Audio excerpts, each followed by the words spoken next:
तो अभी तक अपन ने नॉर्मल बेसिक चीज़ें देख ली हैं जावा की। अब अपन देखते हैं आज जावा की मेन जो रूट है, जो मेन चीज़ है, ऑब्जेक्ट ओरिएंटेड प्रोग्रामिंग, जिसके कारण हम जावा को बोलते हैं, है ना, कि जावा जो है ऑब्जेक्ट ओरिएंटेड प्रोग्रामिंग लैंग्वेज है। क्यों? क्योंकि वो इन सब को फॉलो करती है, जो भी उप्स की प्रॉपर्टीज होती हैं, क्लासेस, ऑब्जेक्ट्स, पॉलीमॉर्फिज्म और आपके इनहेरिटेंस, डेटा इनकैप्सुलेशन, एब्स्ट्रैक्शन, इन सब को फॉलो करती है। तो अपन ये देखते हैं कि आखिरकार ये होता क्या है ना। तो अभी तक अपन प्रोग्राम बना रहे थे जावा के, हमने कई सारे प्रोग्राम्स बनाए हैं, एग्जीक्यूशन भी उनका किया है, फिर आप लोगों से भी बनवाए हैं। तो हमने लगभग हर एक प्रोग्राम में क्लास और ऑब्जेक्ट का यूज़ किया है, बट अभी तक अपन ने उसको अच्छे से पढ़ा नहीं था, तो अपन एक बार उसको दोबारा देख लेते हैं। वैसे मैं इसका मोर देन 50% आपको बता चुका हूँ, क्लास क्या होती है, ऑब्जेक्ट क्या होती है, बट अपन आज फिर से उसको देख लेते हैं, है ना, कि क्या हो एक्चुअली में, ऑब्जेक्ट क्या होता है, क्लास क्या होती है। तो ऑब्जेक्ट को ऐसे कह सकते हैं कि ये रियल वर्ल्ड की एंटिटी है। यानी कि आप यदि सॉफ्टवेयर में कोई प्रोग्राम बना रहे हैं, तो आप ये मान के चलते हैं कि आप उसको अपने रियल वर्ल्ड से आप उसको कोरिलेट करेंगे। तो ऐसी चीज़ें, इस तरह से आप उसको डिज़ाइन करते हैं। तो आप जो कुछ बनाना चाह रहे हैं, आप उसको एक क्लास ऑब्जेक्ट के फॉर्म में बनाना चाहेंगे। तो ऑब्जेक्ट यहाँ पर एक रियल वर्ल्ड एंटिटी से सिमिलरिटी रखता हुआ हमको मिलेगा, है ना। तो वो उसमें फिर वो चीज़ें भी होंगी, यानी कि उसमें स्टेट्स एंड बिहेवियर्स होंगे, यानी कि उसके कुछ कैरेक्टरिस्टिक्स होंगी। उसकी स्टेट मतलब जैसे कि अपन यदि कंपेयर करें किसी डॉग की हम बात करें, है ना, तो डॉग एक हम क्लास बनाते हैं, तो जब उसका ऑब्जेक्ट बनाएंगे अपन, तो उस डॉग के ऑब्जेक्ट में क्या क्या हो सकता है।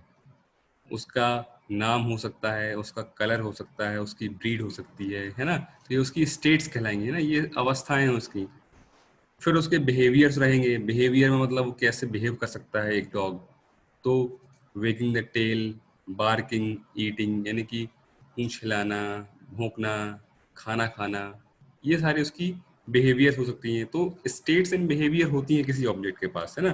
तो स्टेट्स को ये अपन जब प्रोग्राम में लिखना चाहेंगे तो कैसे लिखेंगे, तो उनको अपन वेरिएबल्स के थ्रू रिप्रेजेंट करते हैं, और बिहेवियर्स को अपन मेथड्स के रूप में रिप्रेजेंट करते हैं। तो ये हमारा बेसिक सा ऑब्जेक्ट है ना, ओवरव्यू दी हम बात करें तो इस तरह से अपन ऑब्जेक्ट बोल सकते हैं कि objects have states and behaviour.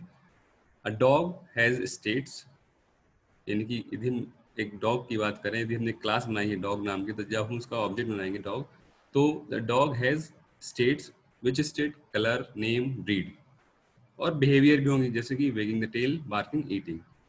N object is an instance of a class. तो ऑब्जेक्ट आखिरकार क्लास का इंस्टेंस होता है। इंस्टेंस मतलब उससे ही बनता है ना, उसी से बनता है ऑब्जेक्ट। तो एक एक क्लास से कई सारे इंस्टेंस हो सकते हैं, है ना। तो ऑब्जेक्ट जो है उसका एक इंस्टेंस है। अपन चाहे तो कई सारे ऑब्जेक्ट बना सकते हैं किसी क्लास के, तो कई सारे इंस्टेंस हम बना सकते हैं। यदि हम किसी ऑब्जेक्ट को क्रिएट करते हैं तो हम उसको बोलते हैं इंस्टेंशिएट करते हैं उसको, है ना।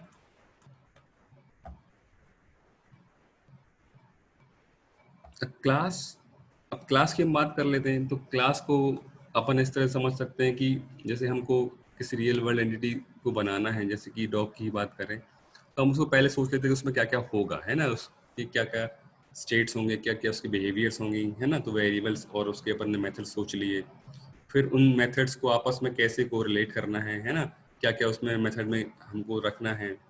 तो एक प्रकार से अपन पहले सोच लेते हैं पूरा कि इस तरह से अपन इसको अप्लाई करेंगे। तो एक ब्लूप्रिंट जैसे हम उसको बोल सकते हैं। तो class can be defined as a template और blueprint that describes the behaviour and states that the object of its type support. यानी कि जो इस तरह के ऑब्जेक्ट के बिहेवियर और क्लास बिहेवियर और स्टेट्स को सपोर्ट करेगा, उस तरह के एक टेम्पलेट को या एक ब्लूप्रिंट को अपन क्लास बोलेंगे।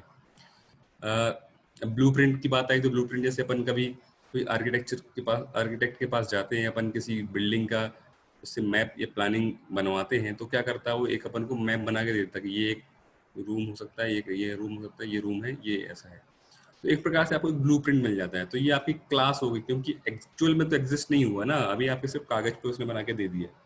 अब जब आप जाएंगे फील्ड पे, आप जहाँ आपकी बिल्डिंग बननी है, अब जब वहाँ आप बिल्डिंग खड़ी करेंगे, जब वो बन जाएगा तो वो ऑब्जेक्ट लाएगा, है ना। और वो ऑब्जेक्ट कैसे बना है, उस ब्लूप्रिंट को देख के बना है ना। अब आप चाहें तो इसके कई सारे बना लें आप ऑब्जेक्ट, यानी कि उस मैप को देख के आप कई सारे बिल्डिंग या कई सारे आप घर बना सकते हैं, ठीक है। तो ऑब्जेक्ट क्या हुआ एक्चुअली में, एक्चुअल चीज जाएगी आपकी ना। ऑब्जेक्ट जो है आपकी रियल वर्ल्ड में उसके बिहेवियर, उसके स्टेट्स रहेंगे। तो वही चीज है कि क्लास जो है एक टेम्पलेट है, एक ब्लूप्रिंट है। इसका एग्जांपल अपन देख लेते हैं कि एक डॉग क्लास ही बना लेते हैं। तो उसको अपन ने यहाँ देखा है पब्लिक क्लास डॉग, यानी कि क्लास का नाम रखा अपन ने डॉग। उसके लिए अपन ने पब्लिक पब्लिक का यूज कर भी सकते हैं, नहीं भी कर सकते, ऑप्शनल है। क्लास कीवर्ड का यूज तो करना है, यदि आप किसी क्लास को बना रहे हो तो आपको क्लास कीवर्ड का यूज करना है, फिर क्लास का नाम देना है। उसके अंदर आप कुछ वेरिएबल्स रखेंगे, कुछ मेथड्स रखेंगे, यानी कि इनको हम क्या बोलते हैं, स्टेट्स बोलेंगे, और इनको हम बोलेंगे बिहेवियर। तो ये आपके क्या है, वेरिएबल्स हैं। तो हम एक बार पढ़ भी चुके हैं वेरिएबल्स के बारे में। लोकल वेरिएबल्स होते हैं, इंस्टेंस वेरिएबल होते हैं, स्टैटिक वेरिएबल्स होते हैं।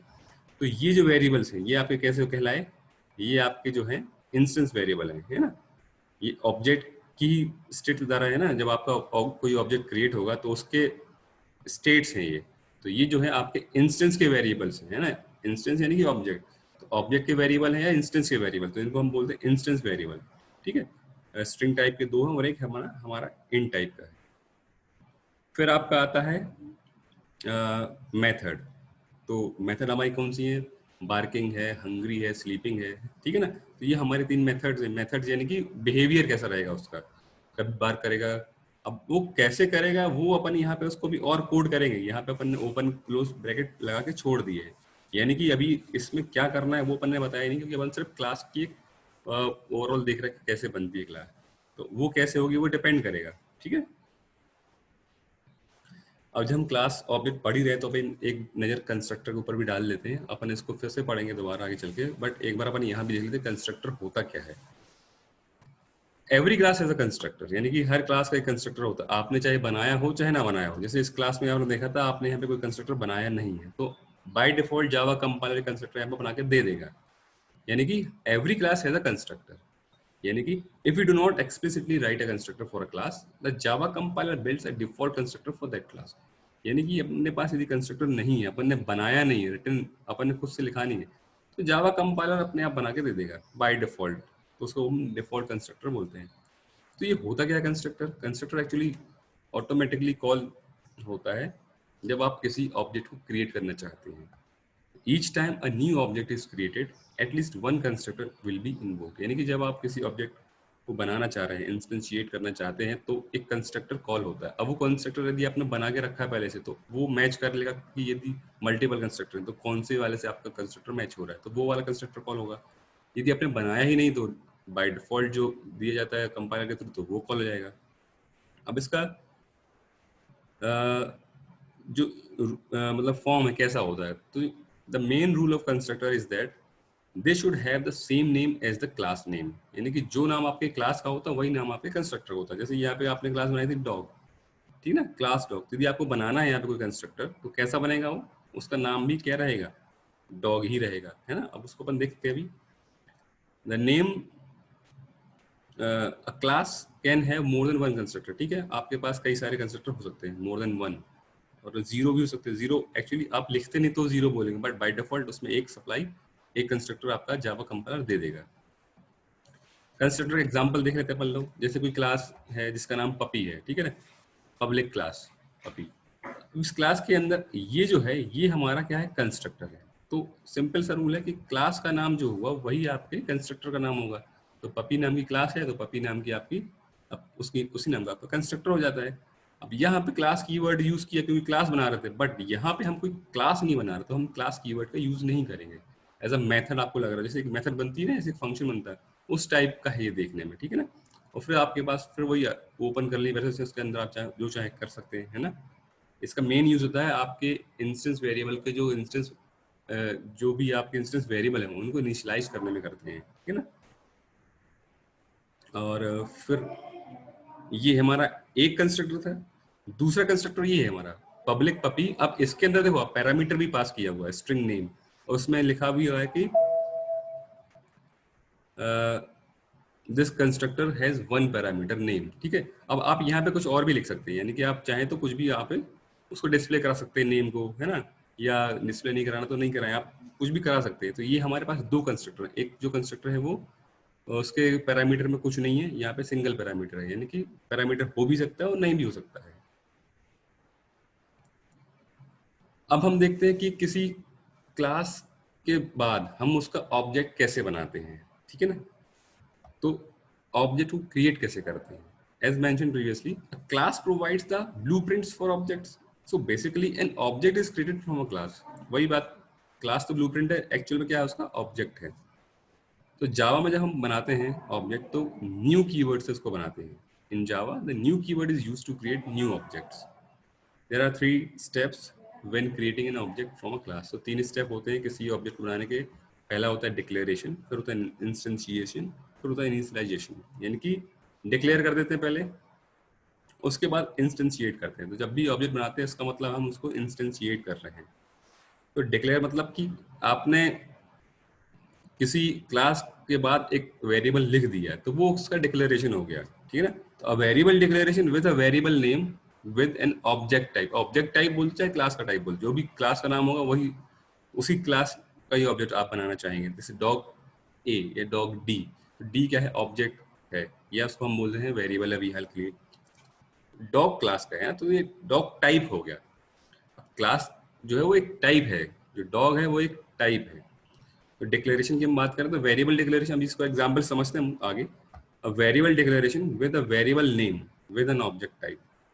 इंस्टेंशिएशन, अब उसके बाद ही हमने न्यू कीवर्ड यूज किया है, the new keyword is used to create the object. New के बाद हम कंस्ट्रक्टर कॉल करेंगे तो हमारा ऑब्जेक्ट क्रिएट हो जाएगा। अभी आपने सब डिक्लेयर किया था, उसमें कोई वैल्यू नहीं गई थी। जब आप न्यू यूज करते हो और उसके बाद कंस्ट्रक्टर लगाते हैं तो फिर हमारा एक ऑब्जेक्ट बन जाता है। अब आप चाहें तो उसको इनिशियलाइज भी कर सकते हैं, तो इनिशियलाइजेशन भी एक है, ये तो ऑप्शनल होता है इनिशियलाइजेशन। ठीक है, the new keyword is followed by a call to a constructor. This call initializes the new object. यदि उसके अंदर आपने पैरामीटर पास किए तो इनिशियलाइज हो जाएगा आपका। ठीक है, अदरवाइज कंस्ट्रक्टर ऑटोमेटिकली इनिशियलाइज कर देगा। जो बाय डिफॉल्ट जो वैल्यूज जाती है इंस्टेंस वेरिएबल में वो आपको ऑटोमेटिकली इनिशियलाइज कर देगा। तो यही काम था हमारा कंस्ट्रक्टर का। Constructor is used to initialise the objects instance variable. तो इनिशियलाइजेशन कब हो रहा है, जब आप न्यू यूज कर रहे हो। न्यू यूज करने के बाद आपने कंस्ट्रक्टर कॉल किया तो कंस्ट्रक्टर आपको इनिशियलाइज कर देगा। यदि आपने वैल्यू पास की है तो वो ही इनिशियलाइज हो जाएंगी, और नहीं किए तो बाय डिफॉल्ट जो वैल्यूज होंगी वो हो जाएंगी। एग्जांपल देखते हैं, क्लास बनाई अपने पपी, तो ये हमारा हुआ क्या, कंस्ट्रक्टर ना, पब्लिक पपी स्ट्रिंग नेम। ये क्लास था, क्लास कीवर्ड था, तो ये क्लास हुई पपी। अब ये जो पपी है ये हमारा कंस्ट्रक्टर है, इसमें स्ट्रिंग नेम यानी कि हमने एक पैरामीटर पास किया है। This constructor has one parameter, उसका नाम क्या है, नेम। इसमें मैंने किया क्या, system dot out dot println pass name is name, यानी कि मैंने सिर्फ प्रिंट किया है कि जो नाम पास किया वो है नेम। फिर आता है मेन फंक्शन हमारा। इसमें क्या किया मैंने, my puppy is equal to new puppy Tommy. अब यहाँ पे एक लाइन यहाँ पे लिखी नहीं है, ठीक है ना, वो है कि यहाँ पर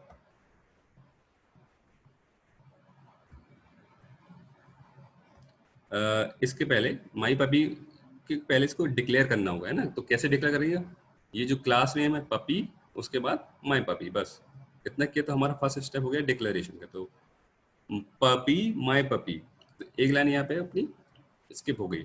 उसके बाद आता है my puppy is equal to new puppy, तो ये हमारा सेकंड था। ठीक है ना, डिक्लेरेशन के बाद इनिशियलाइजेशन। ठीक है, तो सेकंड इनिशियलाइजेशन क्या था कि my puppy is equal to new puppy. ये न्यू कीवर्ड यूज किया मैंने और बाद में मैंने पपी लिखा, तो ये कंस्ट्रक्टर कॉल हो रहा है। ये क्या था, कंस्ट्रक्टर, देखो ना ये सेम है, कंस्ट्रक्टर कॉल हुआ और आपने यहाँ पे एक पैरामीटर में एक नाम भी पास कर दिया, यानी कि एक वैल्यू पास कर दी। तो देखो इस कंस्ट्रक्टर से मैच कर रहा है, ये स्ट्रिंग टाइप की वैल्यू मिली। तो टॉमी क्या है, स्ट्रिंग टाइप का ही है। तो हमने क्या किया यहाँ पर, my puppy is equal to new puppy Tommy. तो ये हमने यहाँ पे इंस्टेंशिएट कर दिया है। ठीक है ना, इसको हमने इंस्टेंशिएट किया है। फिर आता है आपका क्या, अब ये टॉमी जो है ये आपका यहाँ जाएगा और ये कंस्ट्रक्ट चल जाएगा, तो इनिशियलाइज हो जाएगा। क्या इनिशियलाइज हो जाएगा, आपका जो भी नेम होगा। यहाँ पे अपन ने सिर्फ समझाने के लिए किया कि कैसे कॉल करते हैं ऑब्जेक्ट। ठीक है, तो ये इस तरह से हमारा बनता है। अब हम देखते हैं इसके बाद नेक्स्ट क्लास में।